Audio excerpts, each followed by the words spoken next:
Myth and Ritual. Welcome to Myth and Ritual, presented by Dr. Muhammad Alwishi at the London College of International Studies. This course will take you on a fascinating journey through the stories and ceremonies that have shaped human civilization from ancient times to the present day.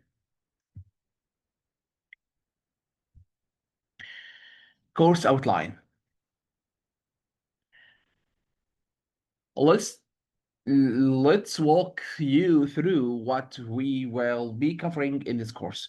We'll begin by asking ourselves why studying myth and ritual matters in the first place. Then we will define what myths and ritual actually are, terms that are often understood. We will explore their functions, their relationship to each other, and examine examples from cultures around the world. We will look at symbolism, discuss their role in education and society, and even create our own myth and rituals. We'll analyze two major case studies, the Greek myth of Prometheus and fire, and the Egyptian myth of Orisis and the funerary rituals. Finally, we'll discuss how myths and rituals remain relevant today and conclude with core principles. This is a comprehensive journey through one humanity's most fundamental cultural expressions.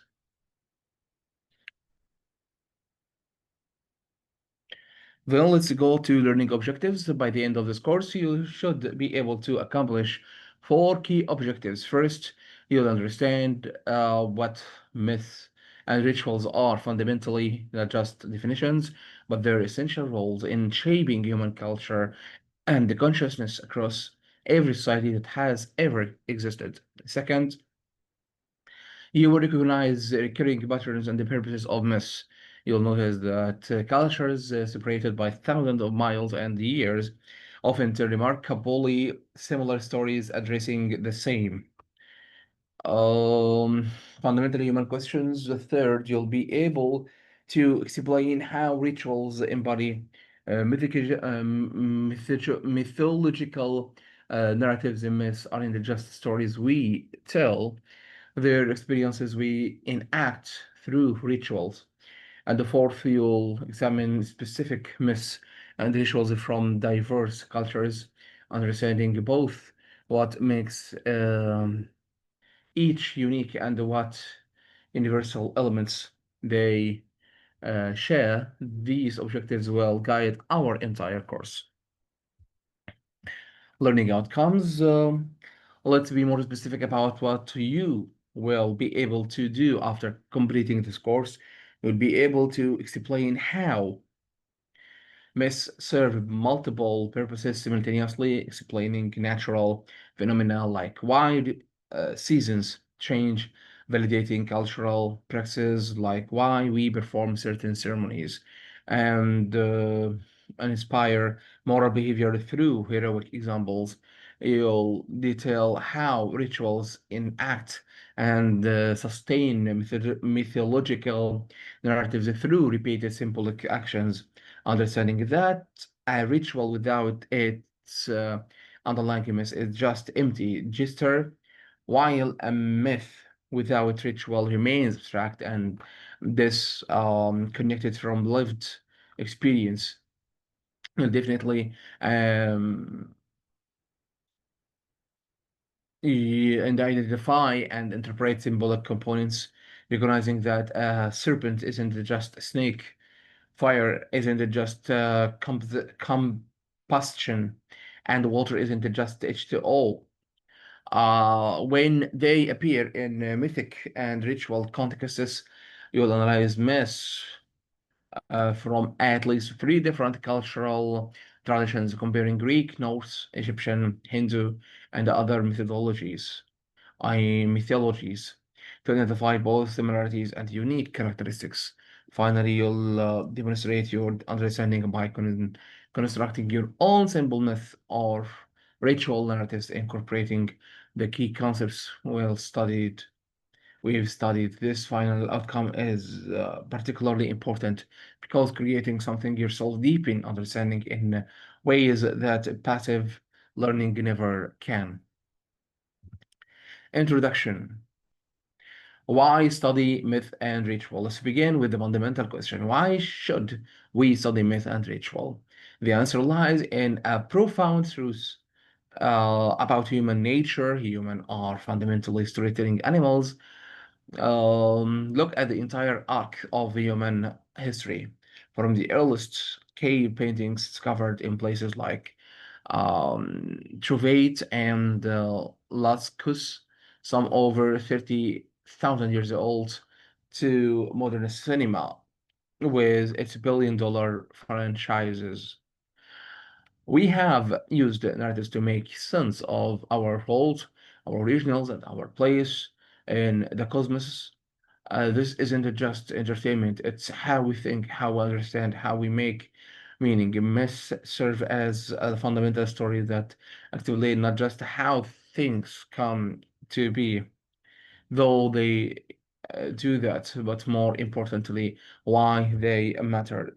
These are scared and sacred narratives that address the deepest questions of human existence, questions that vary culture and every culture must answer. Where did we come from? Why do we suffer? What happens after death?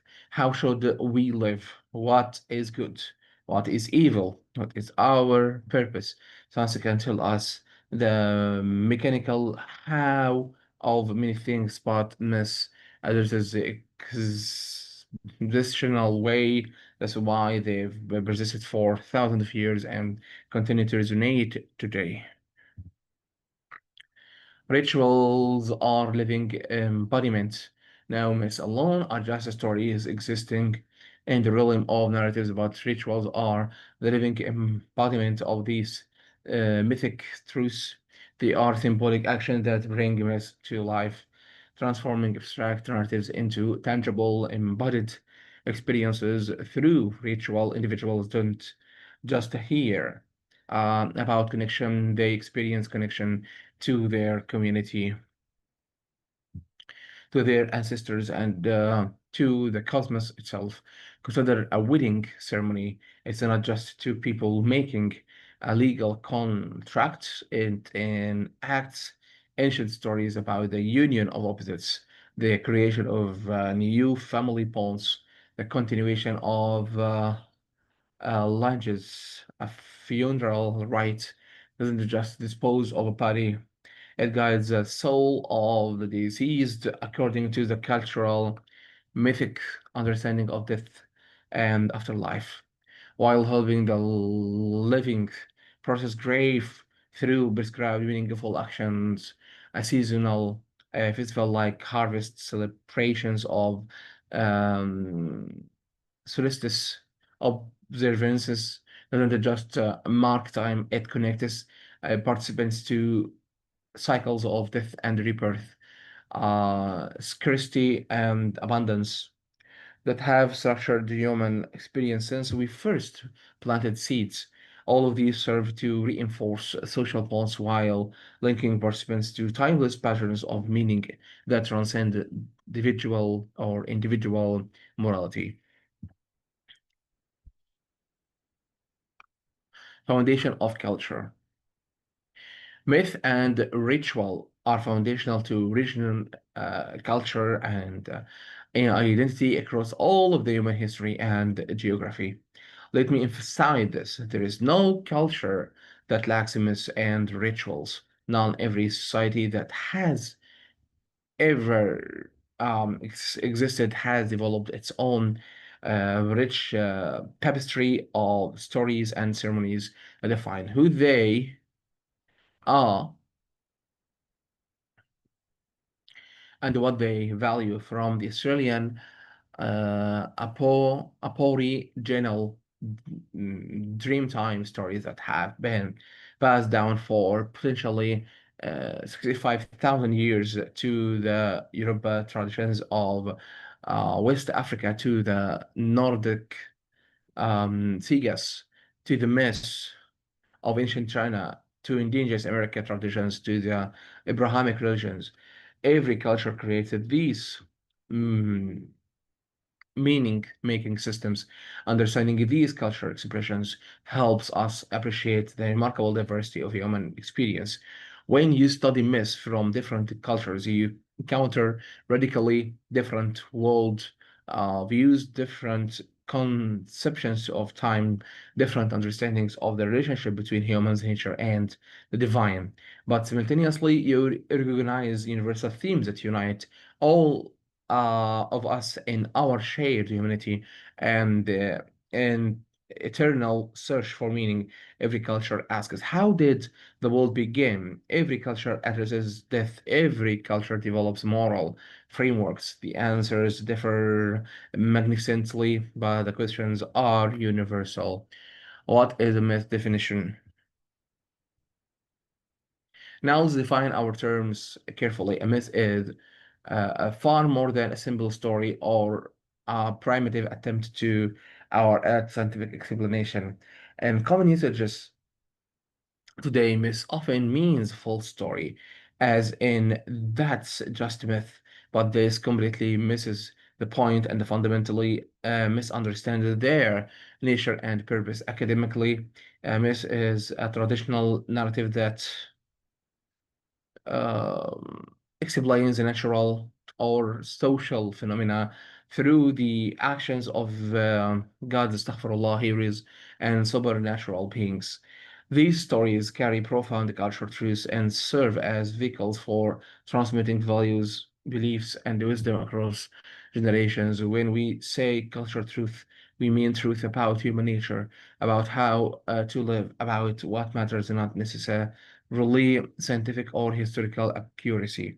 The story of Adam and Eve, for example, may not be scientifically accurate biology, but it conveys profound truths about human consciousness, moral choice, knowledge, um, innocence lost, and the human condition. To dismiss myths as merely false stories is to fundamentally misunderstood their nature and the purpose. They operate in a different register than scientific discourse, addressing different questions through different means. Now let's go to sacred narratives. Let's break down the characteristics of myth first. Myths are sacred narratives, stories that carry special significance and are treated with reverence. Their traditional stories passed down through generations, usually orally, before being written down. Importantly, they are often set in a primordial time, what the Australian Aboriginals call the dream time, what the Greeks call the age of titans and the gods, astaghfirullah. This is a time when the world was being formed and fundamental patterns were established. It's not a historical time that can be dated precisely, but sacred time, the time when essential truths were established. These are the stories of originals, of how things came to be the way they are, of how the basic structures of reality were set in place. In many cultures, this primordial time is qualitatively different from the present. It's when God, astaghfirullah, walked the earth, when animals could speak, when the boundaries between worlds were more fluid. Understanding this helps us grasp why these stories doesn't or don't function like historical accounts. They're describing a different kind of reality together.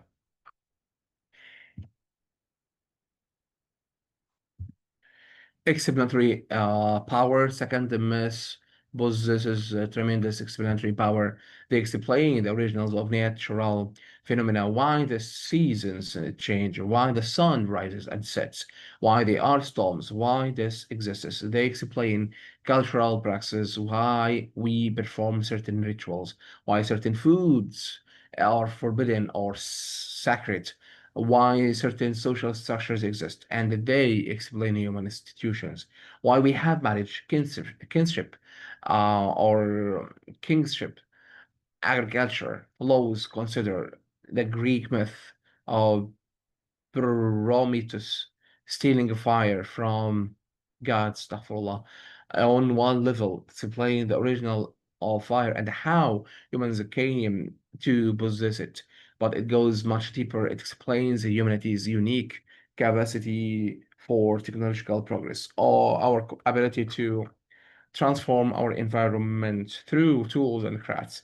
It explains our ambiguous relationship with the divine. We have gifts that elevate us above animals, but obtaining them required defiance of divine authority.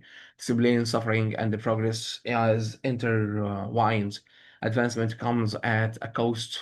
One myth carries multiple layers of explanation addressing questions about technology, morality, divine human relations, and the price of civilization. This explanatory richness is characteristic of powerful myths. They answer many questions at once, operating on multiple levels simultaneously. Cultural truth. Third myths convey deep truths about human nature, morality, and the structure of reality, even when their literal truth is not veritable. This is crucial to understand. When we study the Babylonian creation epic, Yunmath Elch, which describes the god Astaghfirullah Marduk defeating the Caius monster Tiamat and creating the world from her corpse. We're not concerned with whether this is scientifically accurate cosmology. We're not doing astronomy or biology. Instead, we're understanding how the Babylonians conceived the order emerging from chaos, um, how they understood the cosmic struggle between structure and disorder, how they saw divine kingship as essential to maintain cosmic order. They are truths. These are truths about meaning, values, and worldview. Similarly, when various cultures describe a great flood, we might debate whether there was a historical flood event, but more importantly, these stories convey truths about divine judgment, human moral feelings, survival through faith or virtue, and the possibility of new meanings and beginnings after catastrophe. The truth of myth is not scientific or journalistic truth, it's existential, moral, and psychological truth. It tells us about what it means to be human, how we should live, what we should value, what we should fear, what we should aspire to become.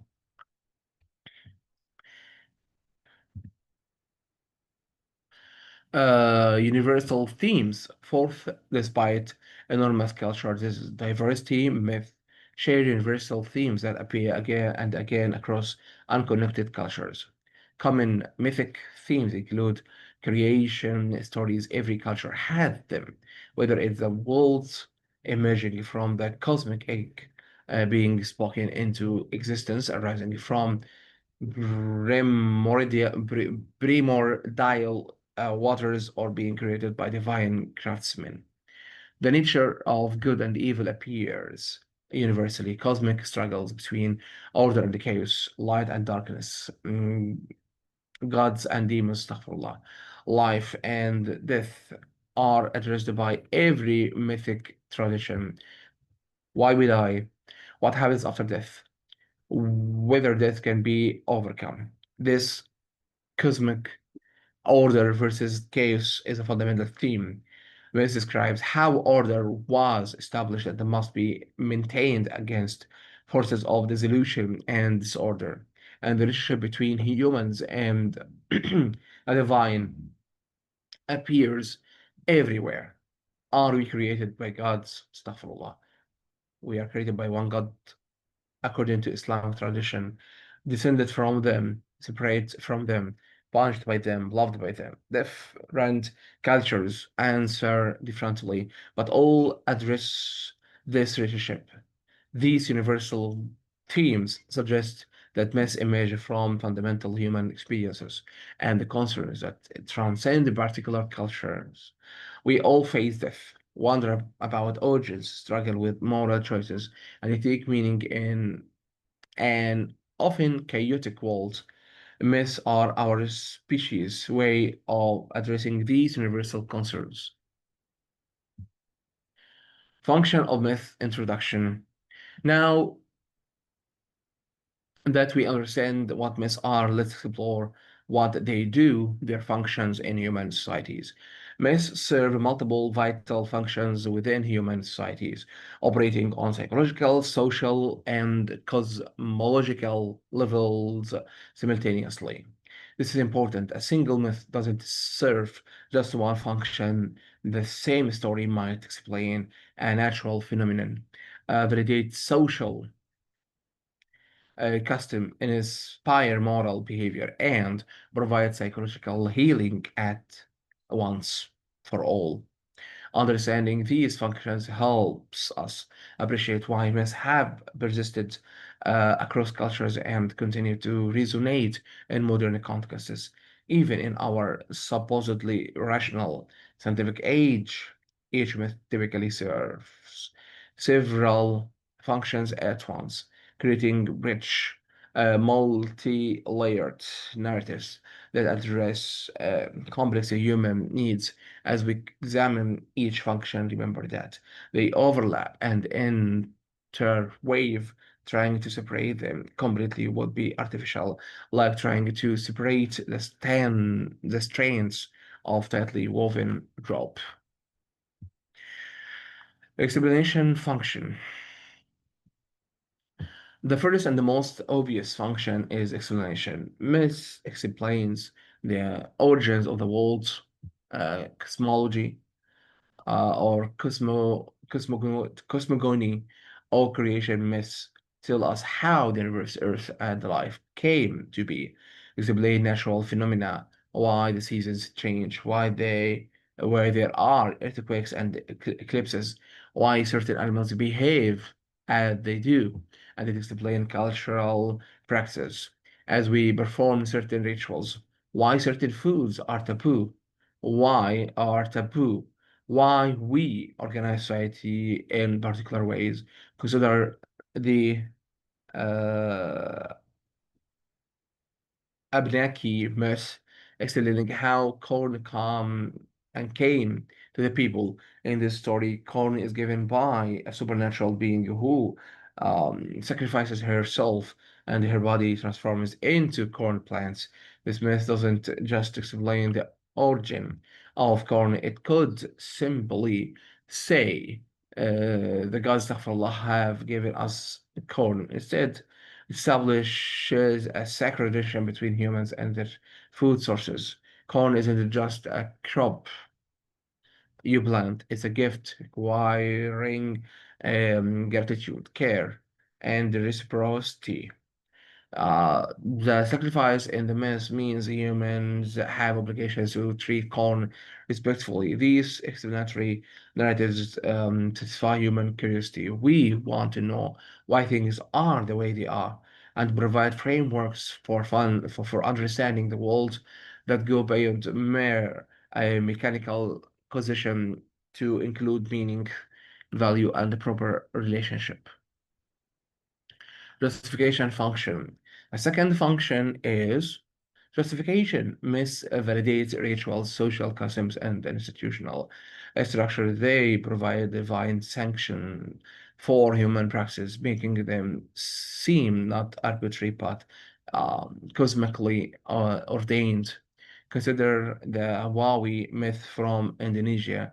In the story, supernatural woman named uh, Hinuwili produces valuable objects from her body, but human murder her out of jealousy. From her buried body, parts grow the super plants and that sustain the community. But the myth establishes that because of this primordial murder, humans now have ritual obligations. They must perform certain ceremonies to maintain the fertility of their crops. The myth links agricultural practices to ritual obligations, providing divine justification for why these rituals must be performed. Without the myth, someone might ask, why do we have to perform these time consuming ceremonies?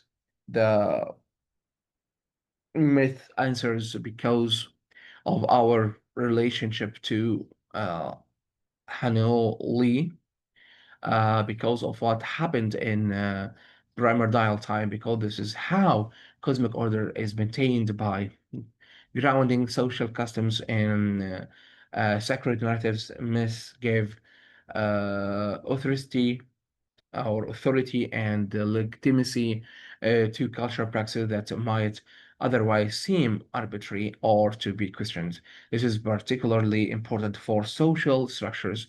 If a king's authority is just a human convention, it can be challenged. But if kingship was established by the gods, astaghfirullah, themselves in primordial time, questioning it becomes not just political rebellion, but cosmic disorder. Okay, inspiration and healing.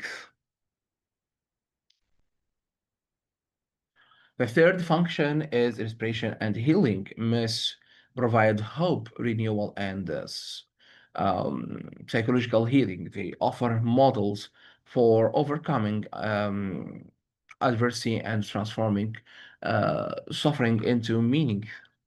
This is beautifully exemplified in Navajo healing ceremonies, which use mythic narratives and ritual actions to restore Hozuhu, a complex concept meaning balance, harmony, beauty and order to individuals and communities. When someone is sick, the Navajo do not separate um, physical illnesses from spiritual imbalance. The healing ceremony might last several days, featuring elaborate sand painting depicting the holy people from Navajo mythology, ritual chants performed with perfect precision, and ceremonial actions.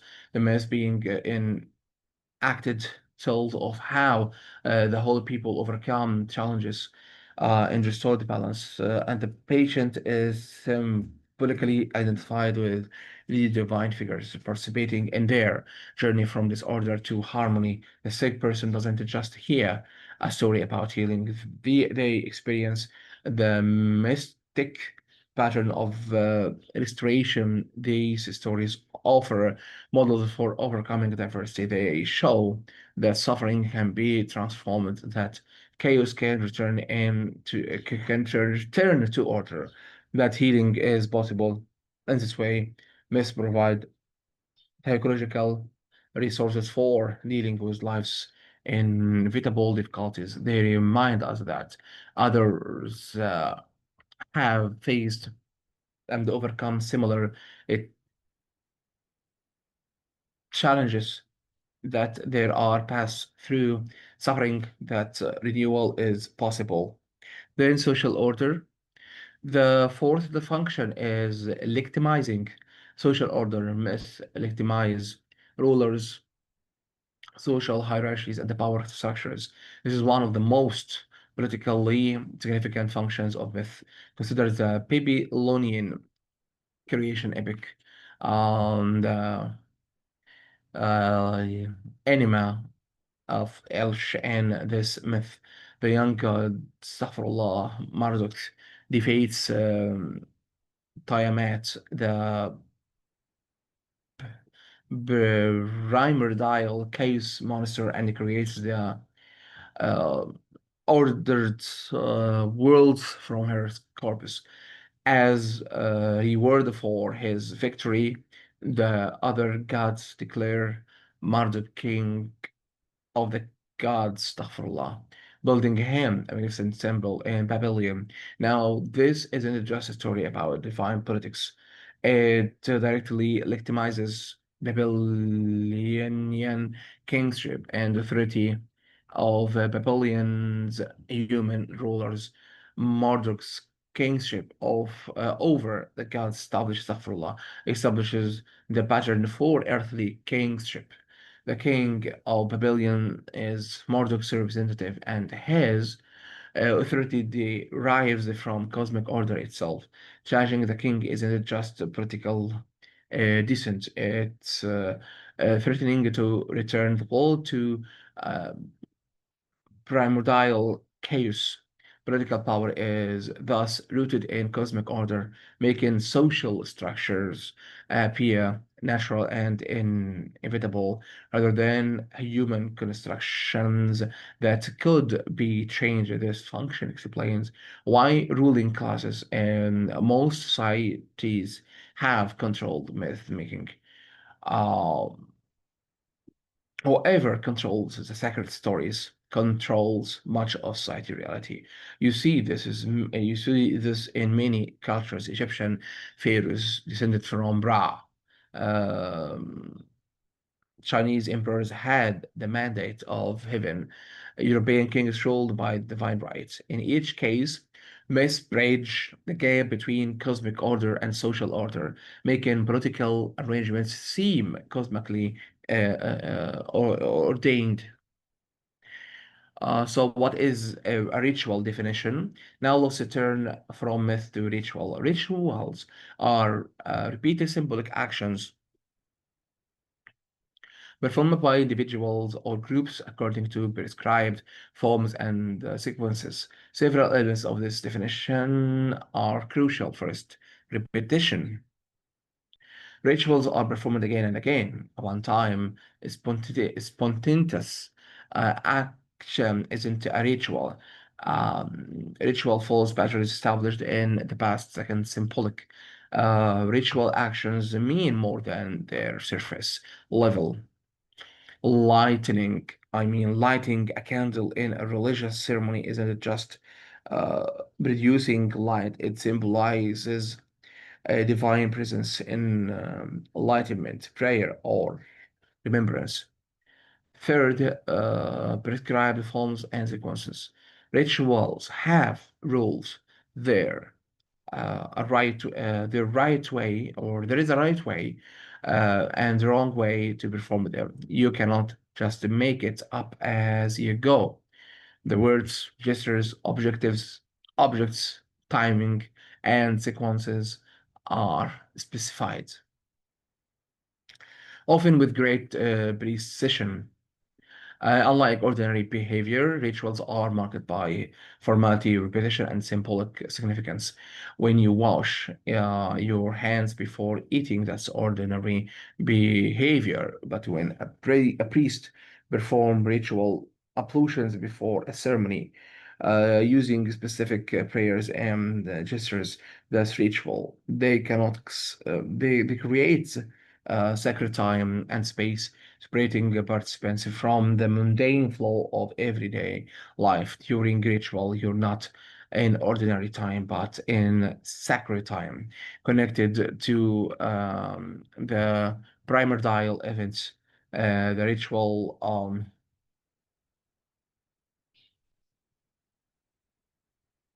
commemorates you're not in ordinary space, but in a sacred space, whether that's a temple, a stone circle, or just a designated ritual area, the separation from the mundane and connection to deeper patterns of meaning is essential to rituals' power.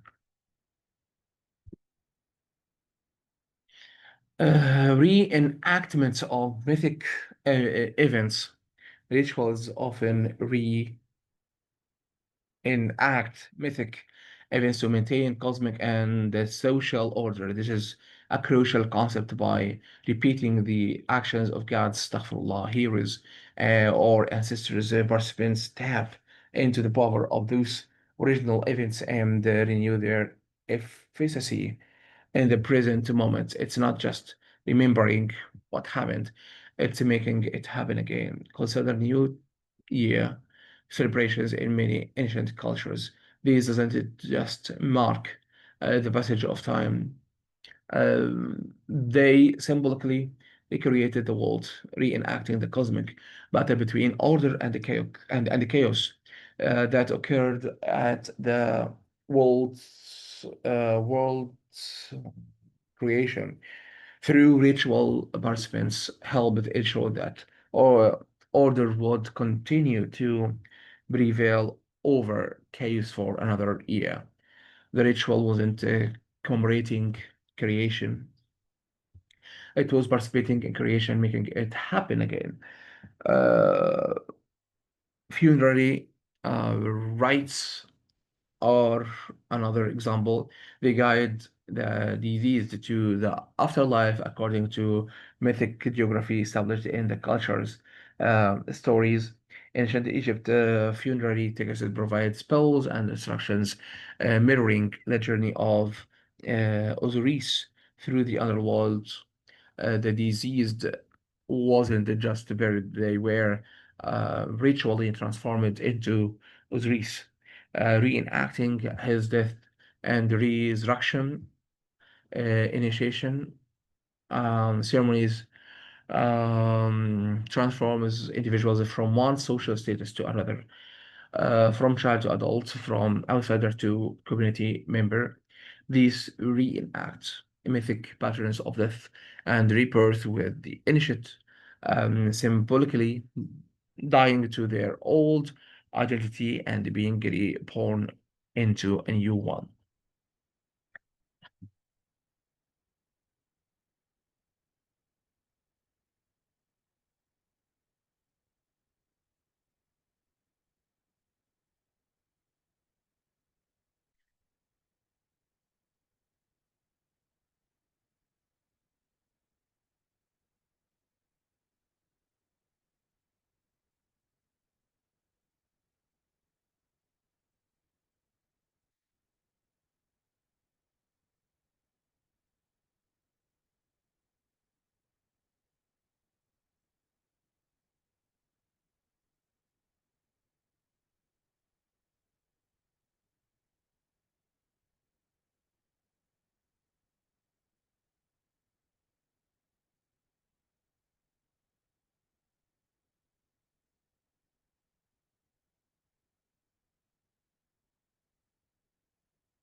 Uh,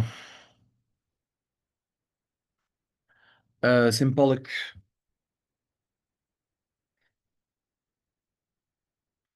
communication. The power of ritual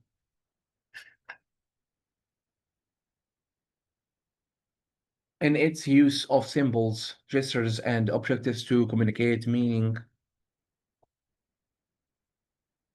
beyond words.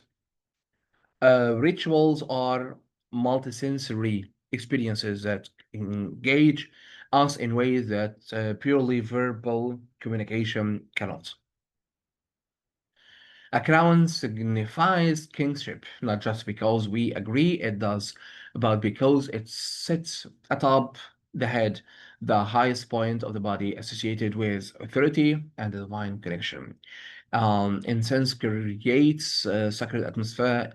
Its smoke rises upward, carrying prayers into the divine, while its fragrance transforms ordinary space into sacred space. Prostrate uh, prostration expresses submission or reverence. The body itself becomes a text communicating through posture what words cannot fully convey. These symbolic elements engage multiple senses simultaneously. You don't just think about the sacred, You see sacred images here, sacred sounds, smell, sacred incense, taste, sacred food, feel, sacred gestures.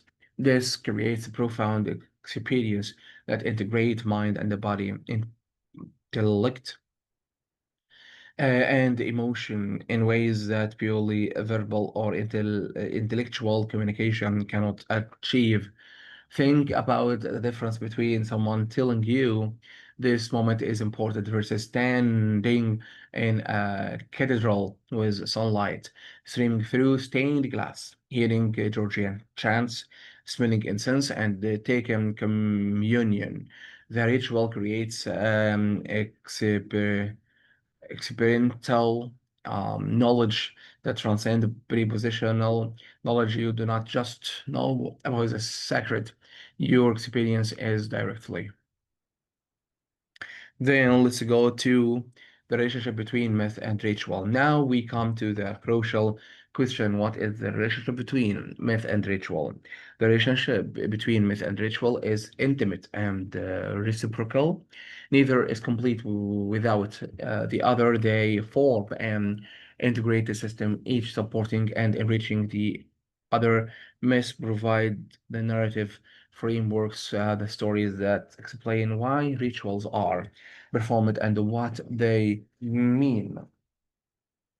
Without the underlying myth, a ritual becomes empty, formality, meaningless gesture. Imagine participating in a ritual where you perform various actions but have no idea what they mean or what story they connect to. Uh, it should feel hollow, mechanical, but rituals in turn enact and embody these stories, making them tangible and experimental rather than merely intellectual. A myth without ritual remains abstract, just a story you hear or read. Um, but when you participate in ritual, you do not just know about the myth intellectually, you experience it in your body, emotions, and the shared community experience. This dynamic interplay creates a powerful system for transmitting and reinforcing cultural values across generations. Children participate in rituals before they fully understand the myth. The rituals imprint patterns of meaning on their bodies and emotions as they grow under the mythic narratives. Suddenly, the ritual they've been performing make sense, gain depth, and this knowledge enriches future ritual participation. It's a spiral of deepening understanding and embodied meaning. Now let's go to the cycle of myth and ritual. Let me break down this relationship into four key steps that form a continuous cycle. First, myth provides a story. Sacred narratives establish the cosmic framework and divine presence. They tell what happened in primordial time, what the gods, astaghfirullah, or ancestors did, what pattern they established. Second, ritual enacts story.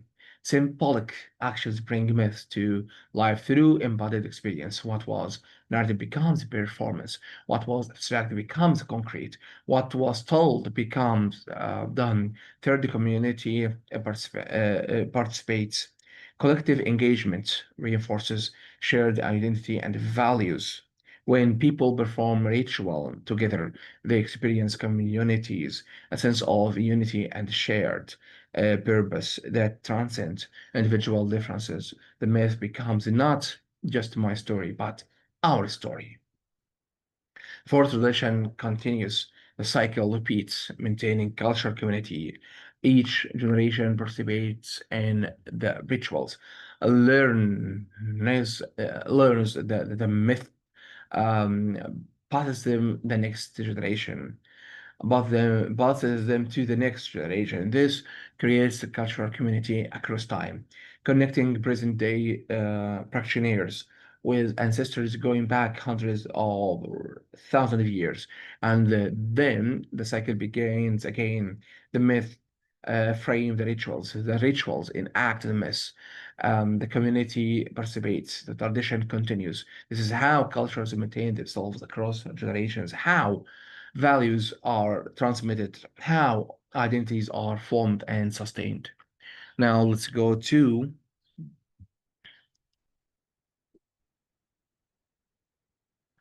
Greek festival of Dionysus. Let's consider a concrete historical example, the ancient Greek uh, festival of Dionysus, which beautifully combined the mythical or mythic storytelling with theatrical performance. Uh, Dionysus, or the god of wine, astaghfirullah, fertility, theater, and religious existency, a complex figure representing the dissolution of ordinary boundaries and the power of transformation. The myth of Dionysus tell of his birth from Zeus' thigh after his mother's death, his travels spreading the gift of wine, astaghfirullah, his death, and his resurrection. These weren't just stories the Greeks told, they were dramatically enacted during the festival. Participants didn't merely hear about the gods' transformative power, they experienced it differently through wine, music, dance, and theater, astaghfirullah. ذاتي Dionysia festival in Athens include the dramatic competitions where playwrights presented tragedies and comedies. Greek tragedy itself grew out of ritual performance honoring um, Dionysus. When Athens watched plays of Sophocles, for example, they weren't just being entertained. They were participating in a sacred ritual that explored profound themes of faith, justice, human suffering, and the divine will. The theater was a ritual space. The performances were ritual actions, and the audiences was engaged in collective meaning making. This integration of myth and ritual created profound experiences that shaped Greek culture fundamentally and gave birth to Western drama as we know it. Every time you attempt to play today, you're participating in a tradition that began as myth ritual performance in ancient Greece. Um, transitions of live passages, transitions and live passages. Rituals often mark significant transitions in three major categories. First, life passages, birth, poverty, marriage, and death. These are universal human experiences that every culture ritualizes. Birth ritual welcome the new person into the community and often the spiritual worlds. Poverty rituals or initiations rites mark the transition from childhood to adulthood. These can be elaborate affairs involving psychological ordeals, secret teachings, and symbolic death and rebirth.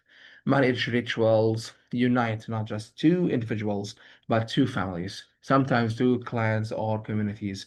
Death rituals help the living process grave while ensuring that the deceased proper transition to the afterlife. Second, seasonal changes, um, solstice and harvests, planting and reaping times.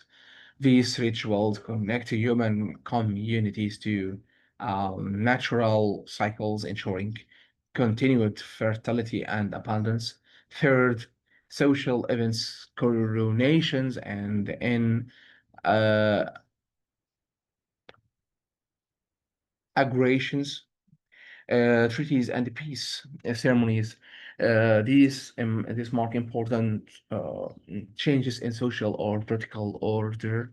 Each of these moments is grounded in mythic narratives that give meaning to the transition and connect it to larger cosmic patterns.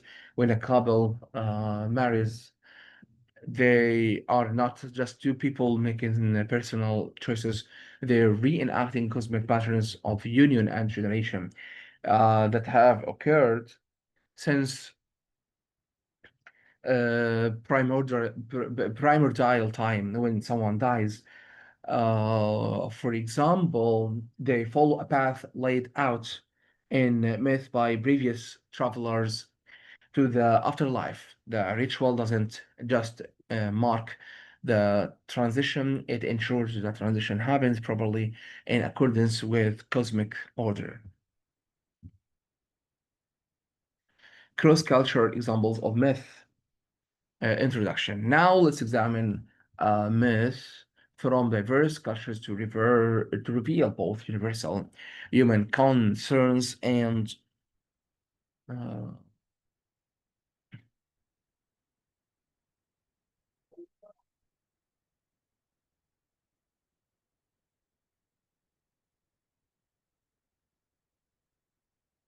cultures to reveal both universal human concerns and unique cultural perspectives.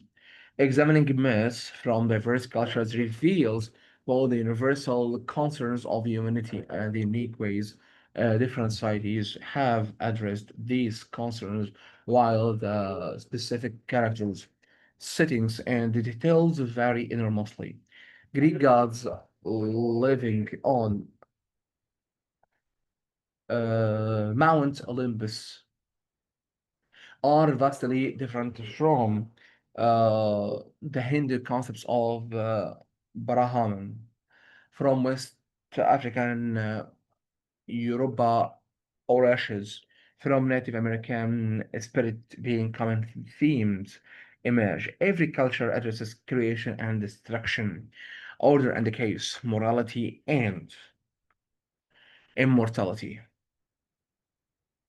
good and evil, sacrifice and redemption, but each addresses them in culturally specific ways that reflect their environment, history, values, and worldview.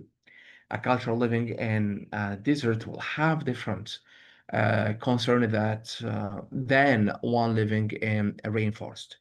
A nomadic culture will emphasize different values than an agricultural one.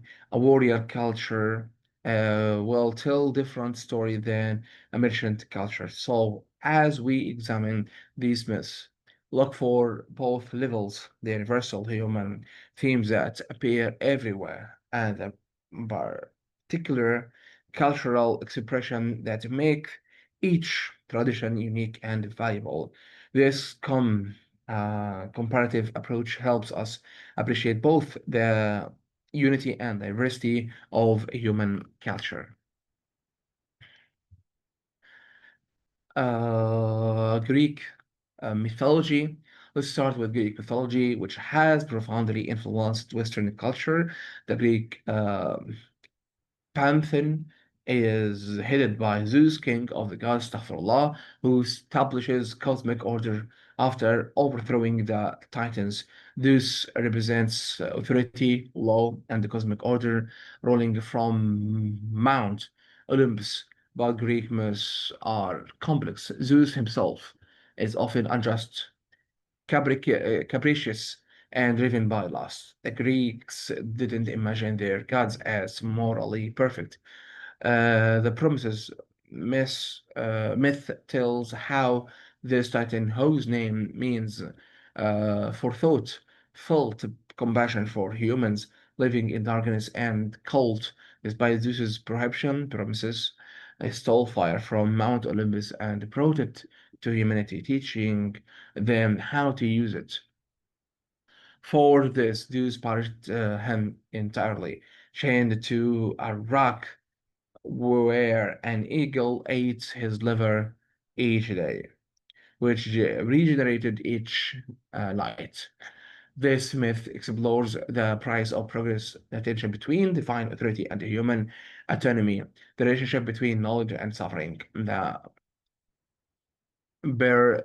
Persephone myth explains the cycle of seasons. Persephone, daughter of Demeter, the game goddess, um, is abducted by Hades, god of the underworld. Astaghfirullah.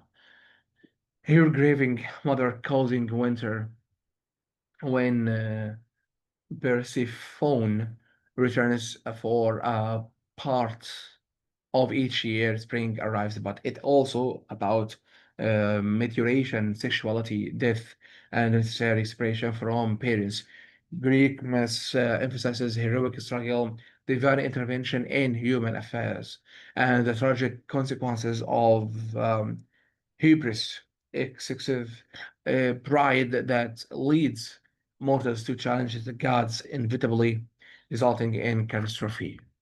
So, thank you so much for watching me teaching you the first session of Myth and Ritual. We'll continue tomorrow, starting with Norse mythology. Until next time, ta for now.